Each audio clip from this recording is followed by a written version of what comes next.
Est-ce que tu peux devenir riche en faisant de l'achat-revente de Lego? Je sais pas. Par contre, est-ce que ça peut t'aider à acheter tes Lego moins chers? Oui. Et c'est ce que je vais essayer de te montrer dans cette vidéo. Comme la plupart de tous les fans de Lego Star Wars, il y a un set que je rêve d'avoir. Je peux économiser quelques mois pour pouvoir me l'offrir. Maintenant, est-ce que je peux user de petites méthodes que j'ai acquises au fil du temps? Oui. Et est-ce que je vais le faire? Bien sûr que oui. Le set en question, c'est la référence 10123 Cloud City avec la figurine de Boba Fett qui a les bras et les jambes imprimés qui vaut plusieurs centaines d'euros, plusieurs centaines de francs. C'est extrêmement cher. Le set du Cloud City coûte plus ou moins 3000 balles d'occasion, en bon état mais d'occasion. Si je veux avoir le set scellé, il faut plutôt compter dans les 8 à 10 000 francs en fonction de ce qui sera disponible au moment où je pourrais l'acheter. Personnellement, moi je veux l'acheter ouvert, donc d'occasion. Un jour, j'aimerais pouvoir afficher toutes les figurines sur un support que j'aurais moi-même construit.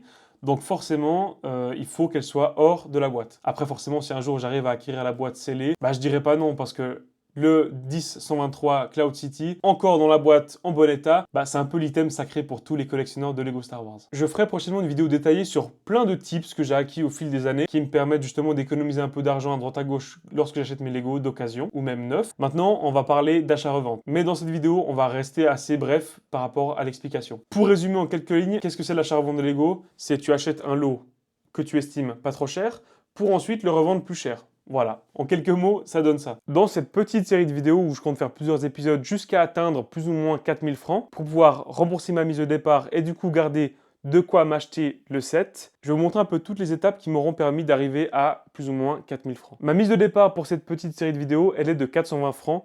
Pourquoi?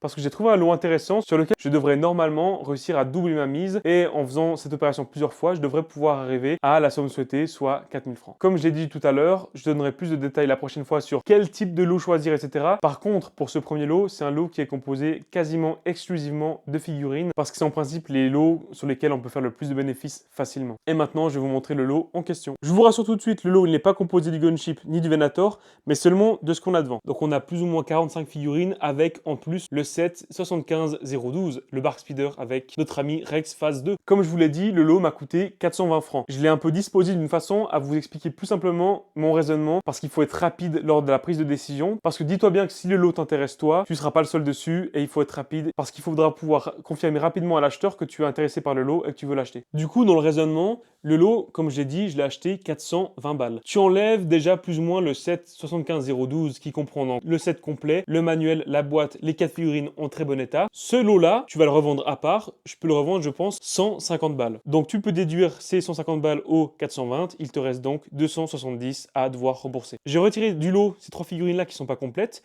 Ça me fera des pièces de rechange, mais on voit bien que le pantalon du phase 1 à droite n'est pas le bon. Le casque du commando du Sénat n'est pas le bon. Et le casque du 212e n'est pas le bon non plus. On les met de côté, on les compte pas. Ça fera des pièces de rechange ou des pièces à compléter une autre fois. Du coup, maintenant, sur le lot de figurines qui me reste, je dois faire 270 balles en vente pour ensuite chercher des bénéfices. Donc, comme vous le voyez, il y a quelques figurines très intéressantes dans le lot qui me permettront justement de récupérer ces 270 balles. Donc, on a quand même Rex Phase 1, un clone du Wolfpack, 3 gardes coruscantes, les anciennes versions qui coûtent assez cher, Cody, un Arc Trooper. Donc là, rien que ces figurines-là me permettront de récupérer ma mise de départ. Du coup, tout ce qui reste, bah, ça sera éventuellement du bénéfice. Et quand je dis tout ce qui reste, on parle quand même d'une trentaine de figurines. Il y a beaucoup de paramètres à prendre en compte lorsque tu fais de l'achat-revente. Là, on est sur un lot quasiment composé exclusivement de clones. Les clones, c'est ce qui est le plus prisé forcément lorsque tu fais de l'achat-revente parce que honnêtement, tous les mecs, on kiffe les clones, ça c'est une évidence. Là, on a aussi beaucoup de clones phase 1 de l'époque. Ces clones-là, pour la plupart des gens qui commencent à collectionner ou qui kiffent ou qui se mettent au Lego maintenant, qui veulent se faire une armée, ils n'ont pas la possibilité d'acheter ces clones neufs, donc ils doivent passer par des ventes d'occasion. Donc forcément, quand tu fais de l'achat-revente et que tu as des clones à vendre, tu es sûr qu'ils vont pouvoir se vendre